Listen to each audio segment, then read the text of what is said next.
Baik, Assalamualaikum warahmatullahi wabarakatuh. Kami ingin mempresentasikan makalah kami dari kelompok 9 hadis terbawi mengenai hadis pendidikan terhadap anak usia dini. Baik, langsung saja ke pembahasan, yaitu yang pertama permulaan pendidikan pada anak. Pendidikan anak adalah perkara yang sangat penting di dalam Islam. Di dalam Al-Quran, kita dapati bagaimana Allah menceritakan petuah-petuah Luqman yang merupakan bentuk pendidikan bagi anak-anaknya.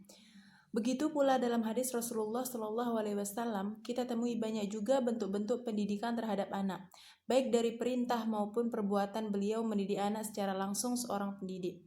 Baik orang tua maupun guru, hendaknya mengetahui betapa besarnya tanggung jawab mereka di hadapan Allah Azza wa Jalla terhadap pendidikan putra-putri Islam.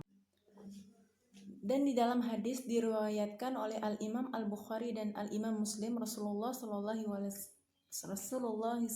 alaihi wasallam bersabda, "Saulu an ra'iyatihi kullakum ra'in wa ma." Yang artinya, setiap di antara kalian adalah pemimpin dan akan dimintai pertanggungjawaban. Untuk itu, tidak bisa tidak seorang guru atau orang tua harus tahu apa saja yang harus diajarkan kepada seorang anak, serta bagaimana metode yang telah dituntunkan oleh junjungan umat itu, Rasulullah SAW. Beberapa hal yang harus kita ajarkan kepada anak-anak kita antara lain, yang pertama yaitu menanamkan tauhid dan akidah yang benar kepada anak. Yang kedua, mengajari anak untuk melaksanakan ibadah. Yang ketiga, mengajarkan Al-Quran, hadis, serta doa dan zikir yang ringan kepada anak-anak. Yang keempat, mendidik anak dengan berbagai adab dan akhlak yang mulia. Yang kelima, yaitu melarang anak dari berbagai perbuatan yang diharamkan. Langsung saja ke pembahasan yang kedua, yaitu hak dan kewajiban anak. Yang pertama, menaati orang tua. Yang kedua, berbakti dan merendahkan diri di hadapan kedua orang tua. Yang ketiga, berbicara dengan lemah lembut. Yang keempat, menyediakan makanan. Yang kelima, meminta izin sebelum berpergian kepada orang tua. Yang keenam, memberikan nafkah. Yang ketujuh, membuat keduanya ridho dengan berbuat baik kepada orang-orang yang dicintainya. Yang ke-8, memenuhi sumpah atau nazar kedua orang tua. Yang ke-9, tidak memaki-maki dan menjaga kehormatan kedua orang tua. Yang ke-10, yaitu mendahulukan berbakti kepada ibu daripada ayah. Yang ke-11, mendoakan orang tua. Dan yang terakhir, yaitu merawat orang tua. Di sini saya akan melanjutkan poin C, mengembangkan potensi anak.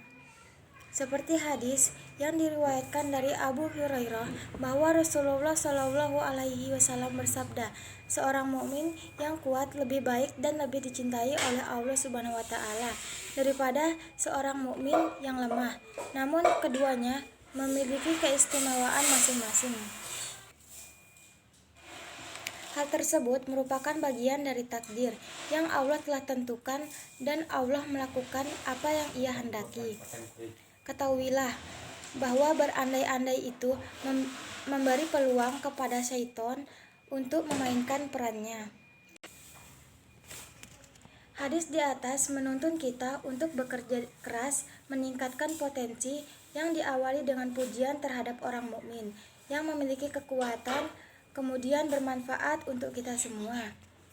Nah, bagaimana seorang akan meningkatkan potensi jika ia tidak memiliki kekuatan sebelumnya? Selanjutnya akan dilanjutkan oleh saudari Anissa.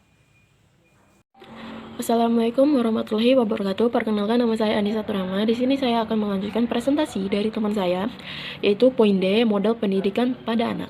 Istilah model pembelajaran atau pendidikan diambil dari dua suku kata, yaitu model dan pembelajaran. Model adalah suatu objek atau konsep yang digunakan untuk mempresentasikan sesuatu hal yang nyata atau dikonversi untuk sebuah bentuk yang lebih komprehensif. Sedangkan pembelajaran adalah usaha sadar dari seorang guru untuk membelajarkan siswanya atau mengarahkan interaksi siswa dengan sumber belajar lainnya dalam rangka mencapai tujuan yang diharapkan. Model pembelajaran adalah suatu desain atau rancangan yang menggambarkan proses rincian dan penciptaan situasi lingkungan yang memungkinkan saat berinteraksi dalam pembelajaran, sehingga terjadi perubahan atau perkembangan pada diri anak Adapun komponen model pembelajaran yang meliputi yang pertama itu konsep, tujuan pembelajaran, materi atau tema, langkah-langkah atau prosedur, metode, alat atau sumber belajar, dan teknik evaluasi.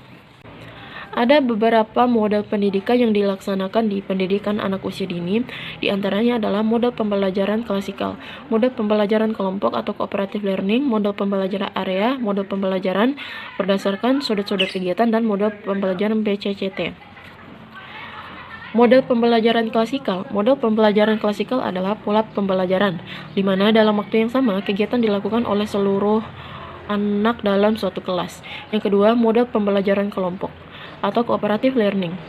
Model pembelajaran kelompok atau pembelajaran cooperative learning adalah strategi pembelajaran yang melibatkan partisipasi siswa dalam satu kelompok kecil untuk saling berinteraksi. Model pembelajaran area atau minat. Pembelajaran berdasarkan area atau minat lebih memberikan kesempatan kepada anak didik untuk memilih atau melakukan kegiatan sendiri sesuai dengan minatnya. Pembelajaran dirancang untuk memenuhi kebutuhan-kebutuhan spesial anak dan menghormati keberagaman budaya dan menekankan prinsip individualisasi pengalaman bagi setiap anak, membantu anak untuk pilihan-pilihan melalui kegiatan dan pusat-pusat kegiatan serta peran keluarga dalam proses pembelajaran. 4. Model pembelajaran BCCT. Model pembelajaran BCCT adalah pendekatan pembelajaran yang dalam proses pembelajarannya dilaksanakan di dalam lingkungan dan sentra bermain. Lingkaran adalah saat di mana guru duduk bersama anak dengan posisi melingkar untuk memberikan pijakan sebelum dan sesudah bermain. Jadi, kesimpulan dalam makalah ini adalah peran guru sebagai pendidik menjadi wahana pengembangan potensi anak secara utuh. Tugas guru bukan semata-mata mengajar, tetapi lebih pada membelajarkan peserta didik. Belajar pada hakikatnya adalah proses interaksi terhadap semua situasi yang ada di sekitar anak. Namun demikian, mengingat pendidikan anak merupakan bagian integral dari pendidikan sekolah, orang tua, dan masyarakat, pembelajaran harus mengaktifkan siswa, menyenangkan dan bermakna bagi kehidupan anak, dan praktik di lapangan menunjukkan bahwa model pembelajaran yang dikembangkan di anak sangat bervariasi dan menyentuh semua perkembangan anak. Belajar akan lebih bermakna jika anak mengalami apa yang dipelajarinya, bukan mengetahuinya, dengan memperhatikan prosesnya seperti metode, media, strategi, agar proses pembelajarannya menjadi lebih berkualitas. Sekian presentasi kami dari kelompok 9. Semoga makalah ini bermanfaat bagi kita semua. Lebih dan kurangnya kami mohon maaf. Wabillahi taufik wal hidayah. Wassalamualaikum warahmatullahi wabarakatuh.